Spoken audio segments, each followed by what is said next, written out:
জমাকৃত আমানত থেকে টাকা কর্তন ও বাতিলের প্রতিবাদ, আমানত ফেরত এবং ব্যাংকের লেনদেন স্বাভাবিক করার দাবিতে চট্টগ্রামে বিক্ষোভ করেছেন আমানতকারীরা। সকালে বাণিজ্যিক এলাকা আগ্রাবাদে একীভূত হওয়া 5টি ব্যাংকে বিক্ষোভকারীরা তালা ঝুলিয়ে দেন। এ সময় আমানতকারীরা জানান, ব্যাংকে জমাকৃত টাকা তুলতে না পারায় সংসার চালাতে পারছেন না তারা। চট্টগ্রাম থেকে প্রণবেশ চক্রবর্তীর প্রতিবেদন। একীভূত হওয়া 5টি ব্যাংকের গ্রাহকদের জমানো টাকা আদায় ও হেয়ারকাট বাতিলের দাবিতে সোমবার সকালে মিছিল নিয়ে চট্টগ্রামের বাণিজ্যিক এলাকা আগ্রাবাদ এলাকায় এক্সিম ব্যাংকে যান আমানতকারীরা। মূল টাকা পাচ্ছি না, মুনাফার টাকা পাচ্ছি না, আমাদেরকে দিনের পর দিন ব্যাংকে ঘুরতে হচ্ছে। কোনোভাবে টাকাগুলো তুলতে পারতেছি না। এফডিআর ভাঙতে গেলে বলে তাদের ওখানে হেয়ার কাট করতে হবে, আর সেমি এক্সামের টাকা তুলতে গেলে আমার লাগতেছে 2 লক্ষ টাকা 5 লক্ষ টাকা, তারা আমাকে দেয় 1000 টাকা 2000 টাকা আশ্বাস দেয়। আমরা আজকে দাঁড়ে দাঁড়ে ঘুরতেছি, আমাদের রাজপথে নামার কথা ছিল না, কিন্তু প্রেক্ষাপটের কারণে নেমেছে। ব্যাংকে গিয়ে ভেতরে ঢুকে বিক্ষোভে ফেটে পড়েন আন্দোলনকারীরা।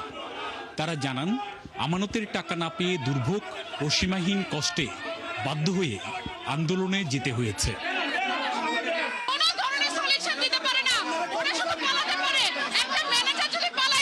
পরে আমানতকারীরা স্টাফদের ব্যাংক থেকে বের করে দিয়ে ব্যাংকে তালা ঝুলিয়ে দেন।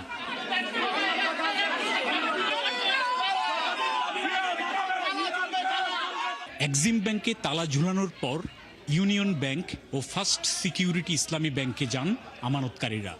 সেখানেও ব্যাংক স্টাফদের সাথে বাকবিতণ্ডায় এক পর্যায়ে তালা ঝুলিয়ে দেন আন্দোলনকারীরা।